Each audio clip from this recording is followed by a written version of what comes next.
Dua mobil terbakar setelah mengalami tabrakan di Jalan Lintas Prabu Mulih Muara Enim, tepatnya dekat rumah makan Husli Desa Tebat Agung, Kecamatan Rambang Niru, Kabupaten Muara Enim, Sumsel, Minggu tanggal 29 Mei tahun 2022 sekitar pukul 4.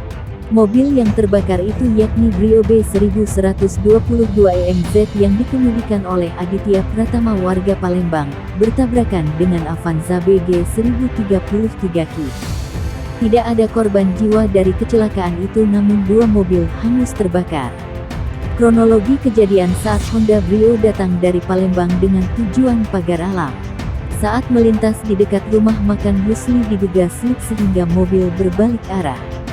Pada saat bersamaan melintaslah mobil Avanza dari arah berlawanan yakni Muara Enim Prabu Mulih sehingga terjadi tabrakan dan menyebabkan kedua kendaraan terbakar.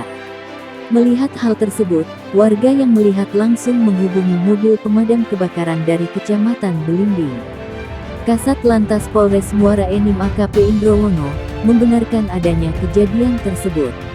Hanya saja sopir mobil Avanza melarikan diri sehingga belum bisa melakukan pemeriksaan.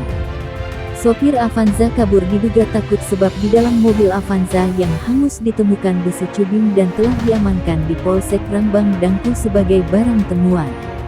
Polisi masih menyelidiki mobil Avanza yang telah dimodifikasi sedemikian rupa ini. Jangan lupa subscribe, share, komen, dan like ya.